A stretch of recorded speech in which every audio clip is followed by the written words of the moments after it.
रानो चिड़िया इस जंगल में नई आई थी। उसे इस जंगल के हालात और रहन सहन का कुछ पता नहीं था और वो कुछ ही दिनों में अपने अंडे भी देने वाली थी। वो बहुत परेशान थी कि अंडों के लिए सुरक्षित जगह कौन सी होगी। ऐसा सोचते हुए चिड़िया कौवे के पास जाती है।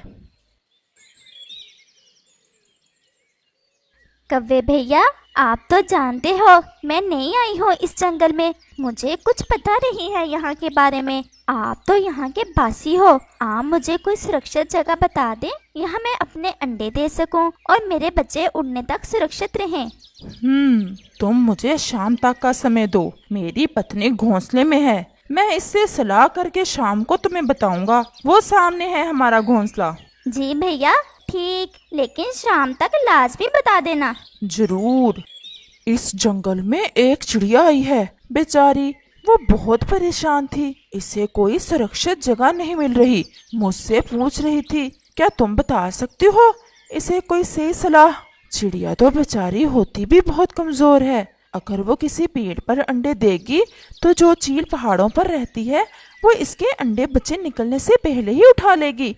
देखा नहीं, इसने हमारे अंडों पर भी हमला किया था और हमने कितनी मुश्किल से अपने अंडे बचाए थे। तुम इसे बताना कि जंगल के बाहर की तरफ मकई की फसल है, वो बहुत सुरक्षित जगह है और चील भी वहां नहीं जाती और वहां पर इसके अंडे भी सुरक्षित रहेंगे। हाँ, ये ठीक है, भला हो जाएगा बेचारी का। और कौवा चिड़िया को बताने चला जाता है। चिड़िया दीदी, मेरी पत्नी ने मुझे बताया है कि जंगल के बाहर की तरफ मकई की फसल है, वो जगह बहुत सुरक्षित है अंडों के लिए। तुम वहीं अपना घोंसला बनाओ और वहीं अपने बच्चों को उड़ने तक रखो। आपका धन्यवाद, आपने मुझे बिल्कुल ठीक सलाह दी। दूसरे दिन चिड़िया सुबह होते ही जंगल के बाहर की तरफ चली जाती है। ये जगह तो बहुत अच्छी लग रही है, नदी भी पास ही है, मुझे पानी पीने दूर भी नहीं जाना पड़ेगा। और रानो चिड़िया वहाँ इस फसल में अपना घोंसला बना लेती है। वो इस जगह से पूरी तरह संतुष्ट थी क्योंकि इसे यहाँ खाना और पानी बहुत आसानी से मिल जाते थे। और फिर रानो अपने घोंसले में 2 अंडे देती है। रानो आज बहुत खुश थी। अब कुछ ही दिनों में मेरे बच्चे मेरे साथ होंगे, कितना मजा आएगा अपने बच्चों के साथ जंगल घूमने का। ऐसे ही दिन और रात गुजरते गए और फिर कुछ ही दिनों में रानो के अंडों से 2 छोटे छोटे बच्चे बाहर आ जाते हैं। रानो बहुत खुश होती है अपने बच्चों को देखकर। अब तो सिर्फ 2-4 दिन की ही बात है, मेरे बच्चे मेरे साथ उड़ने लगेंगे। वो ऐसा सोच ही रही होती है कि कौवा और कौवी आ जाते हैं। कौवे भैया, आपका बहुत धन्यवाद, आपने मुझे बहुत ठीक जगह बताई थी।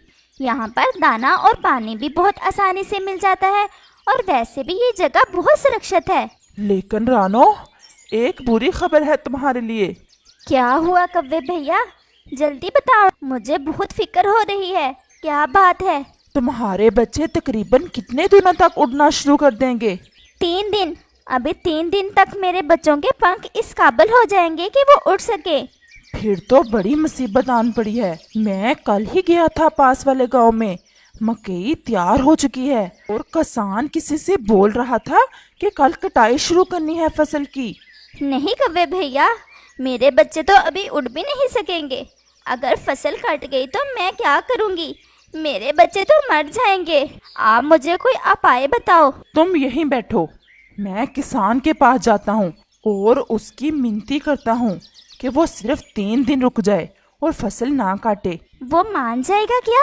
देखो, ये तो जाकर ही पता चलेगा। और कौवा किसान के पास चला जाता है।